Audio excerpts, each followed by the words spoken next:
Video recorded by an immigrant rights group shows an SUV believed to be driven by a federal immigration agent ramming into a truck. Okay, get ready for this one. So recently in Oxnard, California, that's about an hour northwest of Los Angeles, a video surfaced where a Homeland Security agent rammed into somebody who was following Homeland Security agents. The driver of the pickup is a volunteer who, along with other members of the watchdog group, goes to neighborhoods to observe ICE raids and alert community members. Yeah, so the driver is not denying he was following Homeland Security agents, but then Homeland Security started following him. That's where we see this big crash, and then a bunch of protesters showed up. Yeah, it gets pretty chaotic. In fact, even the local police had to change their statements a couple of times and then just straight up say, we have nothing to do with this. It's all Homeland Security. They can figure it out. Now, before we start the video, make sure to please like the video. It's the #1 way you guys are helping this channel, and it also helps others see the videos as well. And look, I'm only one person. The only way we can get the word out of what's actually happening is because of you guys. So thank you again so much. Tonight at 11, a violent collision caught on camera, but what you're looking at here was no accident. The video shows a silver SUV ramming this pickup truck, and tonight we're hearing from the driver of that pickup. Leo Martinez is an immigration rights activist who says federal agents targeted him as he was observing their actions this morning in Oxnard. Okay, so that's the very first thing I want to make clear. The driver in this entire situation is not denying he was following Homeland Security. Now, the wording he's using is, of course, observing. And I don't want to misrepresent the group he's associated with. This is VC Defensa. And when you just scroll down through their website, they tell you how it works. We receive a call or text with suspected ICE activity in our communities. Our trained team of volunteers responds within minutes, collecting evidence of ICE activity, speaking to the community, and spreading awareness of our rights. Our dispatcher sends alerts to the community, letting them know where ICE was seen. We build community with your rights, trainings, political education, direct outreach, and volunteer sessions. The driver of the pickup is a volunteer who, along with other members of the watchdog group, goes to neighborhoods to observe ICE raids and alert community members. He was following the SUV when suddenly everything changed. At some point, they approached me with their vehicle and I just tried to get away. And then they started trying to get behind me to follow me. So we started going in circles, and that's where they hit me. They hit me once really lightly, and then the second time they came in next to me and just really knocked me hard. Okay, so you heard it straight from the driver. They started to get behind me, and we're about to watch the raw clip of what happened in the middle of the street. Wait.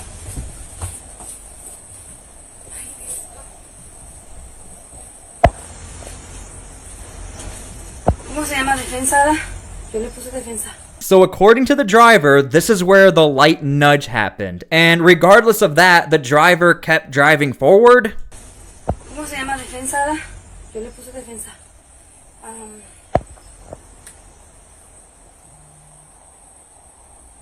A huevo se lo quiere meter ahí. Ya lo chocó, mira. Joder. Ay, no encuentro el número. Y estos ahí tapándome. I also want to point out, you couldn't really see it because of the caption. The officers actually get out of their vehicle. If you zoom in, you can see they get out of their vehicle, but the driver keeps moving forward.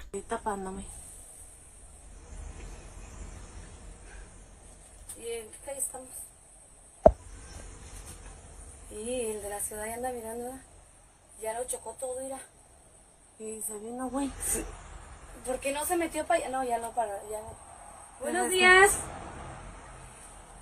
La migración aquí está agarrando a un señor. Aquí por la Pacific y ya lo chocaron. Es la Pacific y la Mountain View. And if you haven't already, make sure to please subscribe to my channel so I can keep you guys up to date with stories just like this. They are becoming more and more frequent. Almost daily are we seeing stuff like this. Now, here's from the perspective of the driver. Everything changed. At some point, they approached me with their vehicle and I just tried to get away. And then they started trying to get behind me to follow me. So we started going in circles, and that's where they hit me. They hit me once really lightly, and then the second time they came in next to me and just really knocked me hard. I kind of got a little nervous because these are the same dudes that just rammed into the car, and and were really aggressive. So once they put me in cuffs and put me in the car, I requested to go to a hospital to get checked out because I already had a headache at that point. Okay, so again, from his perspective, the driver, he was following Homeland Security. They started following him, then they crashed into each other a couple of times. Okay, so here's where things get interesting. According to the local police, it was the fault of the driver, the observer. He's the one that caused all of this because Homeland Security told us. But then they retracted their statement and said, actually, we're just gonna defer everything to Homeland Security. And then they went even further and said, we responded and ICE agents detained an individual and a crowd started to gather. We were there to keep the peace and prevent any type of altercation with ICE or any other federal agency. And look, on this channel, we see this all the time, especially with sanctuary jurisdictions. It already turns into a gray area when the police show up and it looks like they're working with ICE agents. I thought you're not supposed to be working with ICE agents. We are a sanctuary city. So this is why the story is a little confusing. We're seeing all of the videos of the crash and it looks like Homeland Security just straight up crashes into the observer, but there's obviously a whole other portion of this story that we do not see, we don't have the video of, but Homeland Security told the local police it's not us, it's him. Okay, so there's another part to this story. All of a sudden, a spontaneous protest just broke out. Keinjata na kimi carro migra yo hin carro na mina shikanjayo na datu shayo sikuira datu punya na china mina yiwi na sa keinja mi carro yo na datu na yo kya ki si na kana ki redada si redada kya datu tabana konda ni sikuindo na chaso na ki radio indígena yo na si redada kya na keinjata ai na ki carro hi mina inmigración na datu shaka. Now, this straight up reminds me of Chicago, where we just see protesters pop up whenever an accident like this happens or an aggressor pops up. Protesters just surround the area. I don't know if there was a phone call. I have no idea if these protesters were in the area. All we know is a protest showed up. That was even reported on the news in Los Angeles. But then you'll see the protesters, they tried to get in the way of the agents and then even start to kick the vehicles. Yo kimina yiwi keinjata yo na tu punya na china mina yiwi na keinjata hina kimi migra yo na tu na yo sha yo ke sana sa tu niji china sha na kimi na New Oxnard yo do ndikan dina ki calle la boulevard hina ki calle 8 yo ndikan dina na tu na yo kya na ki na New Oxnard yo na ki kiwitsi. So I don't know if you saw that person just tapped on the window really hard with her hand, and then now the agent, it looks like he took his phone out and is recording back. Or that's pepper spray, I can't tell.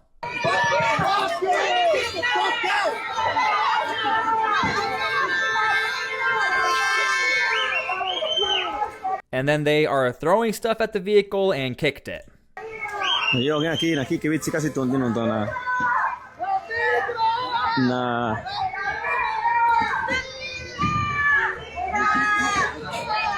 And once again in this corner, they are making contact with the vehicles.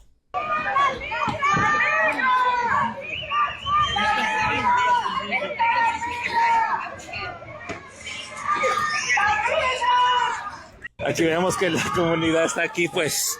And I did some quick research. I actually found the other angle. When the vehicles just stop, we can see why they had to stop. Again, make sure to please subscribe to my channel. Push this out so people can see what's going on. I always make sure to get all of the different visuals so we can have an accurate representation of what we're watching.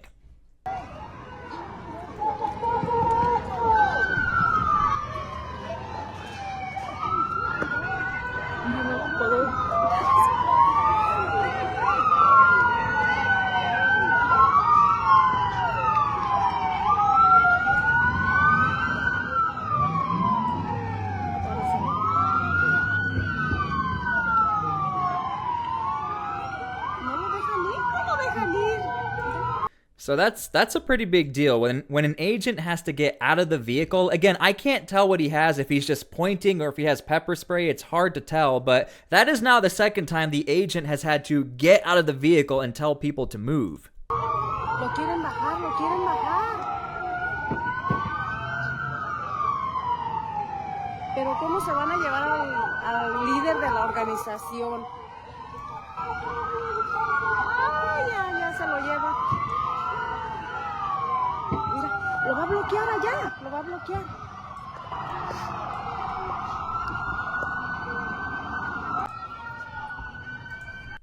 Okay, so I also managed to find this clip, and I always like to point out we see this a lot within sanctuary cities, where people start to get upset with the police department for what it looks like working with ICE agents. And we do know the police department had to show up in order to calm everyone down and make sure the roadways were safe.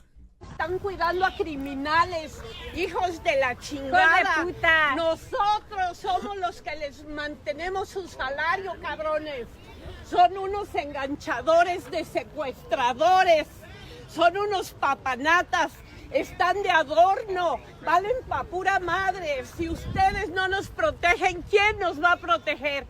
Estamos a la deriva ante estos asesinos, secuestradores. Y miren, ustedes son unos agachones. No tienen vergüenza, no tienen madre.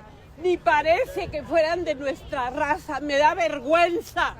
And look, here's the thing. I have made it my mission to talk about sanctuary cities because of this. If you were told by your local politicians, we're never going to see the police working with ICE, and you only explain it like that, the everyday citizen in California or other sanctuary jurisdictions, that is the expectation. I shouldn't see police officers interacting with Homeland Security. But if you actually dig into the policies of sanctuary cities, it gets a little confusing because in all technicality, the police department does have to work with ICE in certain circumstances, usually involving pure criminal activity, like clear criminal activity. The police department does have to work with ICE. And in this case, these guys are just showing up to work with ICE in order to protect everyone in the area, but they are the ones that are now becoming the enemy of the people. These officers have to serve and protect their locals, and they're being told they're the evil ones. So again, everybody gets affected by these sanctuary cities, the police officers, the everyday citizens, federal agents, and I really advise you, go look into sanctuary policies. I truly think this is where it gets really confusing for everyone. I can't put all of the blame on the person who's upset with these police officers because they were told, voters of California were told, this is a sanctuary city, and police officers do not work with Homeland Security when it comes to deportations. Yet, it looks like they're technically working with ICE for deportations because they are surrounding the ICE vehicle. ICE agents inside. At 8th and A Streets, Oxnard Police stopped the pickup. Police say then ICE agents arrived and then members of the public arrived and the scene became what they call boisterous. Officers stayed to keep the peace, emphasizing they did not help the immigration agents. One person was detained. That person was taken to Los Robles Medical Center to be checked out. Nurse Christine Farrell works for the VC Defensa. She updated us on the condition of the man who was taken into custody and being treated at the hospital. One of the members was observing ICE activity, which is what they do. They're a completely nonviolent group, and he was rammed by ICE. Hit the passenger side of the car, injured, and taken to Los Robles Hospital. And again, from the perspective of Homeland Security, according to the local police, the police said that Homeland Security said that the observer, he's the one who started all of this, and he's the one who crashed into Homeland Security. Now, as far as definitions, what some people might call observing, some people might define as stalking, this is where we also get into the gray area of, is it legal to follow Homeland Security agents in the middle of a mission where you might interrupt the mission or get in the way? That's a whole other conversation, and that's kind of what the backbone is of all of this. These observer groups who are saying, we're just following, we're watching, we're being peaceful, but we're also letting everyone know that you're here. That's where Homeland Security is starting to push back, and we're starting to see people either be arrested or get challenged in the street. These images were provided to us from outside the hospital. They show the person who was hospitalized from the pursuit and crash being taken into custody by ICE. This was between noon and 12:30 this afternoon. And according to police, this was the only person being detained by immigration agents. We've reached out to the Department of Homeland Security asking for a statement on what happened earlier today. So far, No response. And I also cannot find anything from Homeland Security either. Again, all the information I have as far as the Homeland Security perspective is that they are shifting the blame and blaming the observer. We know this because that's what the police said. ICE told them. That's why they responded. That's the information they had to work with. The only other information we have is exactly with the footage you see right here, where we have an admission of he was following Homeland Security, and then they started going in circles, and then Homeland Security nudged him, then they really crashed into him, got out of the vehicle, eventually he was detained, then we had this protest, and here we are. Okay, so I hope you guys enjoyed the video. Again, my intentions with these videos is to try and bring a fair critique from all sides and try and bring peace, so we can all have peace in this country. One thing I will say is, again, on my channel, we are tracking an uptick of these observer groups start to get into some trouble with the observing part of things. Obviously, we get into this gray area of if I see an officer in the area, am I allowed to film him or not? Generally speaking, yes. But if I'm following agents for a very long time, that's where Homeland Security is saying absolutely not. When you take our info, you put it on the internet, and you tell people in the area we're here with the intention of trying to hide people, that's what it looks like Homeland Security is starting to do. Push back. But as far as actually crashing back into people, start to arrest people within their own area, we're seeing that as well. Mainly over in Chicago, though. We haven't seen this in Los Angeles or in California in a while. So thank you guys so much for everything. Thank you for being here. Again, please pray for peace. That's what I always ask for. God bless, and we'll see you all later.